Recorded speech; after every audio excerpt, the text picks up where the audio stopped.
ಇವನೇನು ಕತೆ ಹೇಳಕ್ಕೆ ಹೊರಟಿದ್ದಾನಪ್ಪ ಅಂತ ಎಲ್ಲರೂ ಯೋಚನೆ ಮಾಡ್ತಿದ್ರಲ್ಲ. ಹೌದು, ಒಬ್ಬ ವ್ಯಕ್ತಿ ದೇವರಾದಂಥ ಕತೆ ಹೇಳಕ್ಕೆ ಹೊರಟಿದ್ದೆ. ಆ ವ್ಯಕ್ತಿ ಯಾರು ಅನ್ನೋದನ್ನು ನಿಮ್ಗೆ ತಿಳಿಸಕೊಟ್ಟಿದ್ವಿ. ಬೀದರ್ ಜಿಲ್ಲೆಯ ಸೋನಾಳ ಎಂಬ ಗ್ರಾಮ. ಆ ಗ್ರಾಮದಲ್ಲಿ ಒಂದು ಮಗು ಜನನ ಆಗುತ್ತೆ ಫೆಬ್ರವರಿ 2, 1950ರಲ್ಲಿ. ಶರಣಯ್ಯ ಮತ್ತು ನೀಲಮ್ಮ ಎಂಬ ಇಬ್ಬ ದಂಪತಿಗಳ 5ನೇ ಪುತ್ರರಾಗಿ ಈ ಒಂದು ಮಗು ಜನನ ಆಗುತ್ತೆ. ಮಹಾಶಿವರಾತ್ರಿ ಇರುತ್ತೆ. ಮಹಾಶಿವರಾತ್ರಿ ದಿನ ಆ ಮಗು ನಮ್ಮ ಮನೆಗೆ ಶಿವನ ರೂಪದಲ್ಲಿ ಬಂದಿದ್ದಾನೆ ಅಂತ ಆ ತಂದೆ ತಾಯಿ ತುಂಬ ಖುಷಿ ಪಡ್ತಾರೆ. ಅವರ ಖುಷಿಗೆ ಬೆಲೆ ಕಟ್ಟಕ್ಕಾಗಲ್ಲ. ಅಷ್ಟೊಂದು ಖುಷಿಯಿಂದ ಆ ಮಗುವನ್ನು ತಮ್ಮ ಮನೆಗೆ ಸ್ವೀಕರಿಸ್ತಾರೆ. ಆ ಮಗು ಜನನ ಆದಾಗ ಸುಮಾರು 3 ರಿಂದ 4 ಗಂಟೆ ಇರುತ್ತೆ. ಆ 3 ರಿಂದ 4 ಗಂಟೆಗೆ ಆ ತಾಯಿ ನಿದ್ರೆಗೆ ಜಾರಿ ಎದ್ದ ತಕ್ಷಣ ಮನೆಯ ತುಂಬೆಲ್ಲ ಸಂತಸವಾಗಿರ ಆ ಶಿವನೇ, ಮಹಾಶಿವನೇ ಮನೆಗೆ ಬಂದಂತಾಯ್ತು ಅಂತ ತುಂಬ ಖುಷಿ ಪಡ್ತಾರೆ. ಸ್ವಲ್ಪ ದಿನ ಕಳೆದ ನಂತರ ಆ ಮಗುವಿಗೆ ಬಾಬಾನಂದ ಅಂತ ನಾಮಕರಣ ಮಾಡ್ತಾರೆ. ದಿನ ಕಳೆದಂತೆ ಆ ಮಗು ಓಡಾಡಲು ಆರಂಭಿಸ್ತದೆ. ಆದರೆ ಅವರಿಗೆ ಒಂದು ದುಃಖದ ಸಂಗತಿ ಎದುರಾಗುತ್ತೆ. ಏನಪ್ಪ, ಈ ಒಂದು ಮಗುವನ್ನು ಕೊಟ್ಟ ದೇವರು ಒಂದು ಕಾಲನ್ನೇ ಕಿತ್ಕೊಳ್ತಿದ್ದಾನಲ್ಲ ಅಂತ. ಅಂದರೆ ಆ ಮಗುವಿನ ಒಂದು ಕಾಲು ಸ್ವಾಧೀನದಲ್ಲಿ ಇರೋದು. ಬರ್ತಾ ಬೀಳುತ್ತಾ ಆ ಮಗುವಿನ ಒಂದು ಕಾಲು ಸಂಪೂರ್ಣ ಸ್ವಾಧೀನವನ್ನು ಕಳೆದುಕೊಳ್ಳುತ್ತೆ. ಆ ತಂದೆ ತಾಯಿ ಮನಸ್ಸಲ್ಲಿ ದುಃಖವನ್ನು ಇಟ್ಟುಕೊಂಡು ಆ ಮಗುವನ್ನು ಬೆಳೆಸ್ತಾರೆ. ಯಾವ ತಂದೆ ತಾಯಿ ಬೇಜಾರಾಗಲ್ಲ. ಬೆಳೆಯುತ್ತಾ ಇದ್ದ ಮಗು ಸಡನ್ನಾಗಿ ಒಂದು ಕಾಲನ್ನು ಕಳ್ಕೊಂತಂದ್ರೆ ಯಾವ ತಂದೆ ತಾಯಿ ಬೇಜಾರಾಗಲ್ಲ. ಆ ಬೇಜಾರನ್ನು ಮನಸ್ಸಲ್ಲಿ ಇಟ್ಕೊಂಡು ಆ ಮಗುನ ತುಂಬ ಚೆನ್ನಾಗಿ ಸಾಕ್ತಾರೆ ಆ ತಂದೆ ತಾಯಿ. ಸಾಕಿ ಆ ಮಗುವಿನ ಆ ಊರಿನಿಂದ ಸ್ವಂತ ಸೋನಾಳ ಗ್ರಾಮದಿಂದ 8 ಕಿಲೋಮೀಟರ್ ದೂರದಲ್ಲಿರುವ ಕಮಲನಗರ ಎಂಬ ಒಂದು ಪಟ್ಟಣಕ್ಕೆ ಕಳಿಸ್ತಾರೆ. ಆ ಪಟ್ಟಣದಲ್ಲಿ ವಿದ್ಯಾಭ್ಯಾಸಕ್ಕಾಗಿ ಕಳಿಸ್ತಾರೆ. ಆದರೆ ಅಲ್ಲಿ ಪ್ರತಿದಿನ ಬೆಳಗ್ಗೆ 8 ಕಿಲೋಮೀಟರ್ ಮತ್ತು ಸಾಯಂಕಾಲ 8 ಕಿಲೋಮೀಟರ್ ಆ ಮಗು ಒಂದು ಮರದ ಕಟ್ಟಿಗೆ ತುಂಡನ್ನು ಹಿಡ್ಕೊಂಡು ಕುಂತ್ಕೊಳ್ತಾ ಆ ವಿದ್ಯಾಭ್ಯಾಸಕ್ಕೆ ಹೋಗುತ್ತೆ. ಬೆಳಗ್ಗೆನೂ ನಡ್ಕೊತ ಹೋಗುತ್ತೆ, ಸಾಯಂಕಾಲ ನಡ್ಕೊತಾನೆ ಬರುತ್ತೆ. ಆ ಮಗು ತಾನು ಅಂಗವಿಕಲ ಅಂತ ಗೊತ್ತಿದ್ರೂ ಆ ಓದುವ ಛಲ ಯಾವತ್ತೂ ಬಿಡೋದು. ಆ ಮಗು ಓದುತ್ತಾ ತನ್ನ 7ನೇ ತರಗತಿ ಅಥವಾ ಪ್ರೌಢ ಶಿಕ್ಷಣಕ್ಕೆ ಬಂದ ತಕ್ಷಣ ಆ ಮಗುವಿನ ತಲೆಯಲ್ಲಿ ಏನು ಬರುತ್ತೋ ಏನೋ ಗೊತ್ತಿಲ್ಲ.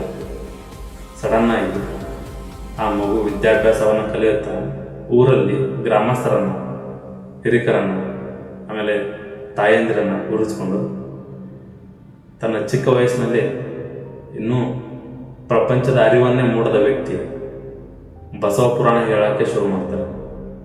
ಅದಂಥ ಶಕ್ತಿಯಲ್ಲ ಬಸವ ಪುರಾಣ ಪ್ರವಚನ ಹೇಳೋದಂದರೆ. ಆ ವಯಸ್ಸಿನಲ್ಲಿ ಹೇಳೋದಕ್ಕೆ ಶುರು ಮಾಡಿದಂಥ ವ್ಯಕ್ತಿ ತನ್ನ ಪ್ರೌಢ ಶಿಕ್ಷಣವನ್ನು ಮುಗಿಸ್ತಾರೆ.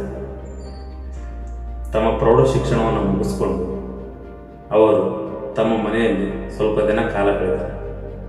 ನಾನು ಇನ್ನೂ ಹೆಚ್ಚಿಂದ ಏನಾದರೂ ಮಾಡಬೇಕು, ಇನ್ನೂ ಏನಾದರೂ ಕಲಿಬೇಕು ಅಂತ ತಾವೊಂದು ನಿರ್ಧಾರ ಕೊಡ್ತಾರೆ. ಏನಪ್ಪ ನಿರ್ಧಾರ? ತಮ್ಮ ತಂದೆ ತಾಯಿಗೆ ಹೇಳ್ತಾರೆ, ಇಲ್ಲ, ನಾ ಇಲ್ಲಿ ಇರೋದಕ್ಕೆ ಬಂದಿಲ್ಲ, ನಾನಿನ್ನೂ ಮಾಡೋ ಕೆಲಸ ಕಾರ್ಯಗಳು ತುಂಬ ಇದ್ದಾವೆ, ನಾನಿನ್ನೂ ಮುಂದೆ ಹೋಗ್ಬೇಕು, ನಾನು ಕಳಿಸ್ಕೊಡಿ ಅಂತ. ಯಾವ ತಂದೆ ತಾಯಿ ಕಳಿಸ್ಕೊಡ್ತಾರೆ? ಯಾರು ಕಳಿಸ್ಕೊಡೋ? ತಂದೆ ತಾಯಿ ಬೇಡ ಅಂತ ತುಂಬ ಆ ಮಗುವಿನ ಹತ್ರ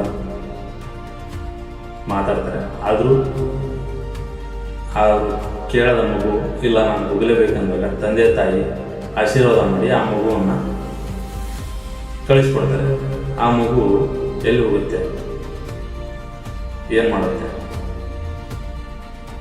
ಅಂತ ವಿಚಾರ ತಂದೆ ತಾಯಿಯಲ್ಲಿ ಇರುತ್ತೆ. ಆದರೆ ಆ ಮಗುವಿನ ಒಂದು ಜ್ಞಾನಶಕ್ತಿಗೆ, ಆ ಮಗುವಿನ ಒಂದು ವಿದ್ಯಾಶಕ್ತಿಗೆ ಆ ಮಗು ಏನನ್ನಾದರೂ ಸಾಧಿಸಬಹುದು. ಅಷ್ಟೊಂದು ಜ್ಞಾನವನ್ನು, ಅಷ್ಟೊಂದು ಬುದ್ಧಿಶಕ್ತಿ ಹೊಂದಂಥ ಮಗು ತಮ್ಮ ಊರನ್ನು ತ್ಯಜಿಸುತ್ತೆ. ಅಂದರೆ ಆ ಊರನ್ನು ಬಿಟ್ಟು ತುಮಕೂರಿನ ಸಿದ್ಧಗಂಗಾ ಮಠದ ಕಡೆ ತನ್ನ ಪ್ರಯಾಣವನ್ನು ಬೆಳೆಸುತ್ತೆ. ಆ ತುಮಕೂರಿನ ಸಿದ್ಧಗಂಗಾ ಮಠಕ್ಕೆ ಪ್ರತಿದಿನ ನಡೆದುಕೊಂತ ತಮ್ಮ ಊರಿಂದ ಸುಮಾರು ದೂರ ಇರುವಂಥ ಸಿದ್ಧಗಂಗಾ ಮಠಕ್ಕೆ ಪಾದಯಾತ್ರೆ ಮುಖಾಂತರ ನಡೆದುಕೊಂಡು ಹಳ್ಳಿಯಲ್ಲಿ ವಸತಿ ಮಾಡ್ತಾ ಭಿಕ್ಷೆಯನ್ನು ಬೇಡುತ್ತಾ ಊಟವನ್ನು ಮಾಡುತ್ತಾ ತುಮಕೂರಿನ ಸಿದ್ಧಗಂಗಾ ಮಠವನ್ನು ಸೇರ್ತಾರೆ. ತುಮಕೂರಿನ ಸಿದ್ಧಗಂಗಾ ಮಠವನ್ನು ಸೇರಿದ ನಂತರ ಅಲ್ಲಿ ತಮ್ಮ ಮುಂದಿನ ವಿದ್ಯಾಭ್ಯಾಸವನ್ನು ನಡೆಸ್ತಾರೆ. ಆಗಿನ ಕಾಲದಲ್ಲಿ BA ಸಂಸ್ಕೃತದಲ್ಲಿ ಮುಗಿಸ್ತಾರೆ. ಸಂಸ್ಕೃತದಲ್ಲಿ BA ಮುಗಿಸಿದ ನಂತರ ಇನ್ನೂ ಏನಾದರೂ ಹೆಚ್ಚಿನದಾಗಿ ಕಲಿಬೇಕಂತ MA ಅದನ್ನು ಇಂಗ್ಲೀಷ್ನಲ್ಲಿ ಮುಗಿಸ್ತಾರೆ. ಇಂಗ್ಲೀಷ್ನಲ್ಲಿ ಮುಗಿಸಿ ಇನ್ನೂ ಇದು ನನಗೆ ವಿದ್ಯಾಭ್ಯಾಸ ಸಾಕಾಗಲ್ಲ ಅಂತ ಧರ್ಮಶಾಸ್ತ್ರ ಸಾಹಿತ್ಯದ ಬಗ್ಗೆ ತಿಳಿದುಕೊಳ್ತಾರೆ. ಅದನ್ನು ಕಲಿತ ಅವರು ತಾವು ಏನು ಹುಟ್ಟೂರು ಸೊನಾಳದಿಂದ ಸಿದ್ಧಗಂಗಾ ಮಠಕ್ಕೆ ಬರುವ ಮೊದಲು ಅಂದರೆ ಬರುವ ದಾರಿಯಲ್ಲಿ ಆ ಜನಗಳ ಕಷ್ಟ, ವೈದ್ಯಕೀಯ ಸೌಲಭ್ಯ ಇಲ್ಲದನ್ನು ನೋಡಿ ಜನಕ್ಕೆ ಏನಾದರೂ ನನ್ನಿಂದ ಸಹಾಯ ಆಗಲಿ ಅಂತ ಆಯುರ್ವೇದದ ಬಗ್ಗೆ ತಿಳಿದುಕೊಳ್ತಾರೆ. ಆ ಆಯುರ್ವೇದದ ಬಗ್ಗೆ ತಿಳಿದುಕೊಂಡು ತಮ್ಮ ವಿದ್ಯಾಭ್ಯಾಸವನ್ನು ಮುಗಿಸಿಕೊಂಡು ತಮ್ಮ ಪಯಣವನ್ನು ಮತ್ತೆ ತಮ್ಮ ಗ್ರಾಮದತ್ತ ಸಾಗಿಸ್ತಾರೆ. ಆದರೆ ಆ ಗ್ರಾಮದತ್ತ ಸಾಗಿಸುವ ಮೊದಲು ಒಂದು ದೃಢ ನಿರ್ಧಾರವನ್ನು ತೆಗೆದುಕೊಳ್ತಾರೆ. ದೃಢ ನಿರ್ಧಾರ ಏನು? ಆ ದೃಢ ನಿರ್ಧಾರದಲ್ಲಿ ಏನಿದೆ? ಆ ದೃಢ ನಿರ್ಧಾರ ತೆಗೆದುಕೊಳ್ಳೋದಕ್ಕೆ ಕಾರಣ ಏನು? ಅದನ್ನೆಲ್ಲ ಮುಂದಿನ ಭಾಗದಲ್ಲಿ ನಿಮ್ಮ ಮುಂದೆ ಹೇಳ್ತೀನಿ. ಈ ಮುಂದಿನ ಕತೆ, ಮುಂದಿನ ಭಾಗ ನೀವು ಕೇಳಬೇಕನ್ಸಿದ್ರೆ ದಯವಿಟ್ಟು ಈ ಯೂಟ್ಯೂಬ್ ಚಾನಲ್ಗೆ ಸಬ್ಸ್ಕ್ರೈಬ್ ಆಗಿ ಸಪೋರ್ಟ್ ಮಾಡಿ. Thank you.